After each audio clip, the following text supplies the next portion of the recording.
Traveling through the Black Hills and the Badlands of South Dakota can be both breathtaking and terrifying. I say breathtaking because of the unique beauty before you, and terrifying because of the possible encounter with the black-eyed people that show up there from time to time. Hello there, welcome. Thank you for joining me on another night filled with tales of terror. Tonight's video is about the black-eyed people of South Dakota. Now, in this video, you're going to be wondering if what you hear tonight is true or not, and I'm going to ask you to wait to the end of the video so that we can all find out together just what it is that we heard. So let's get into it. Let's get this video going. But before we do, I just want to ask you to get comfortable. Click the like and subscribe buttons because it really does help me out a lot, and I really appreciate it. Turn down the lights. Now, let's begin.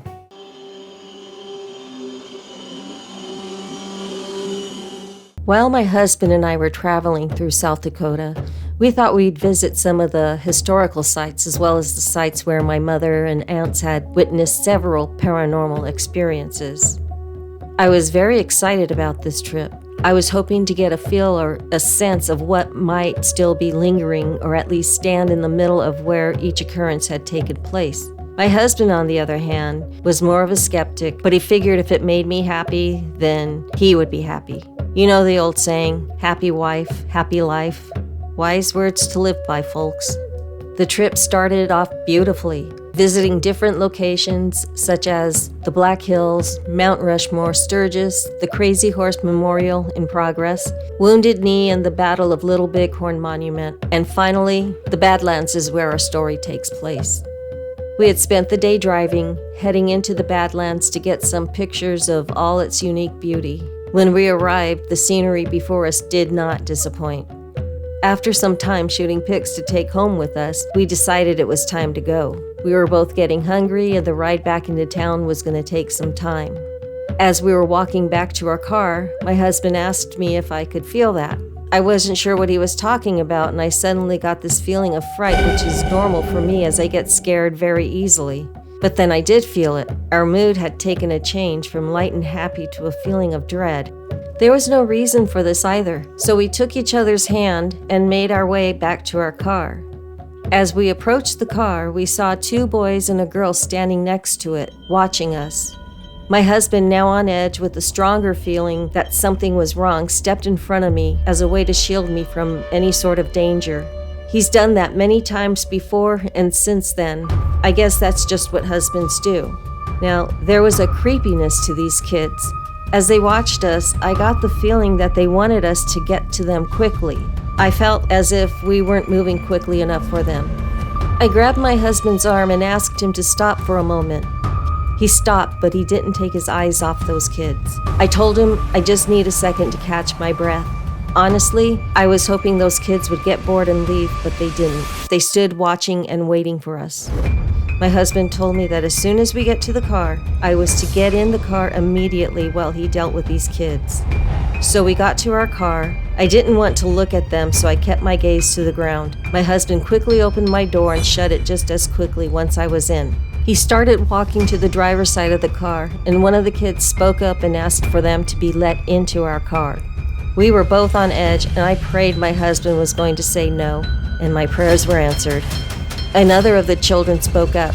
"You were going to let us into your car." My husband stopped and told him, "I don't know what or who you are, but you will never get into our car." He got into the car, and we drove away. I felt such relief. Then he asked me if I got a look at their eyes. I told him no, I didn't see their eyes. I didn't want to look at them. I asked why, and he said no reason, so I let it go. As we drove, the feeling of dread dissipated, and we were on our way back to our happy vacation ourselves. Driving, we saw a sign that stated this was the location of the Wounded Knee Massacre Monument. The place looked safe enough with other visitors coming and going. We decided to shake off what was left of the eeriness we had experienced about an hour ago and go pay our respects to the many Indians murdered there. It was peaceful as we took in the area and all that had happened. We didn't stay too long. We started driving, and right near the memorial, we spotted a large silo that had signs in front of it giving an explanation to what it was. We thought, okay, this is another sort of monument, and my husband wanted to see what it was, so we drove over to it. The road was filled with potholes, so we had to drive slowly. Not really feeling interested in the silo, I sat in the car as my husband went over and looked around and inside the silo. Suddenly, that feeling of dread was creeping back, and I wasn't sure why or what it was. I had apparently forgotten about those children. So I was sitting in the car waiting for my husband to finish looking around when I looked up and saw this really tall man walking towards us from out of nowhere. He had long black hair and he walked with a long stride. I called out to my husband to come get in the car. He didn't hear me. I looked back at the man, headed our way, and I swear he was closer than he should have been. I called for my husband again. He heard me this time. I demanded he get in the car now. He was a bit surprised at my tone, but he got in the car. At the same time, the man had made it strangely fast to our car. My husband and I both got a good look at him, and we didn't like what we saw. This man was tall, with long black hair, pale skin, and pure black eyes. Go, go, I begged my husband. He didn't hesitate. He'd seen those eyes before.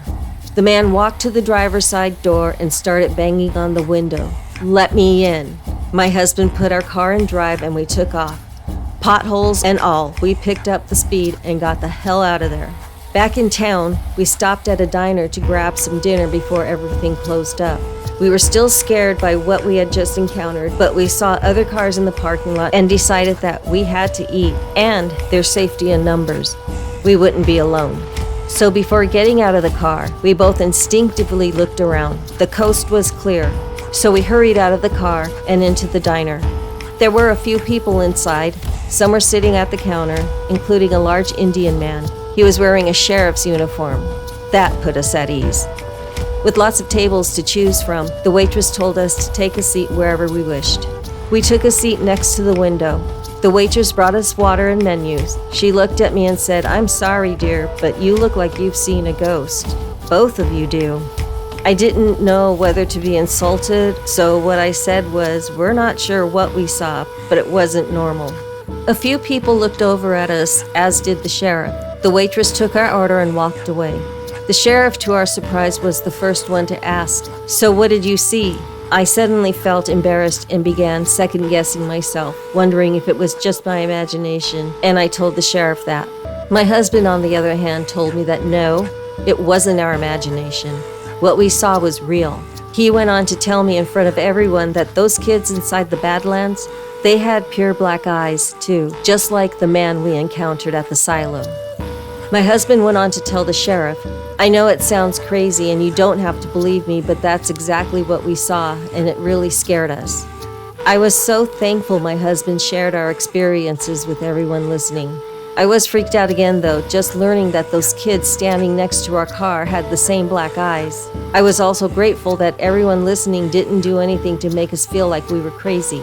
The sheriff turned his seat to face us. "Don't sound crazy." We said thank you for believing us. He went on to say, "Don't sound crazy because I had a run-in with them black-eyed people myself." I had just got off duty.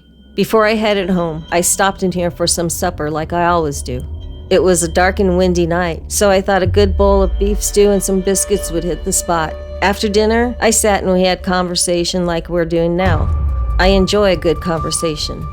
Anyway, after I'd finished my supper, it was time to go home, take care of my dog Bear. He's a big old boy. When I got home, I opened the door and let Bear out so he could take care of his business. As I stepped inside of my house, I heard Bear yip. I stepped outside to see what was going on. Bear was at the foot of my stairs. He was barking. Not his normal kind of barking. Something spooked him.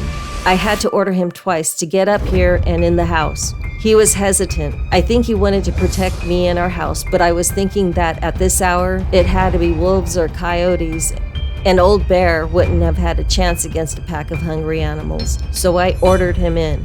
When he got inside, I shut the door, and he turned right around to face it. He was on guard.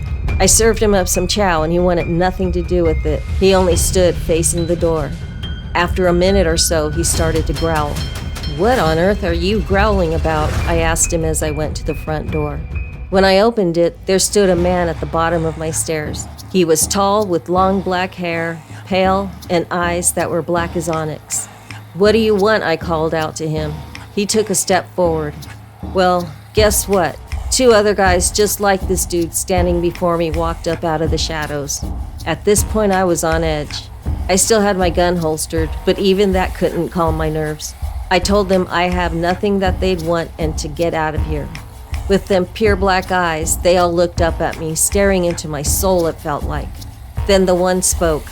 "We need to come into your house." He grinned as he said this. I looked at him and the others. There was no way in hell they would be stepping foot inside my house, let alone my porch. Another one spoke up. He said, "You are going to let us into your house." That was it. "The hell I am," I said as I pulled my weapon. "Y'all better get before I turn y'all into Swiss cheese." They stood for another moment, turned and walked away. I'd never seen or even heard of them since today, and that happened just over a year ago. So I'm gonna say you did the right thing by not letting any of them things into your car, because who knows what would have happened. So what'd you think of tonight's video? I gotta say that sheriff was right. To this day, I wonder what would have happened if we had let those kids or that man into the car. So if you're wondering what you heard tonight is fact or fiction, well, truth be told, it's fact. These are real experiences that happened to me and my husband and to that sheriff. So with that said, it's time to wrap things up. But before we go, please click the like and subscribe buttons because it really helps me out a lot. And then prepare for more Tales of Terror delivered to you weekly at 3 a.m. So until then, stay safe and stay scary.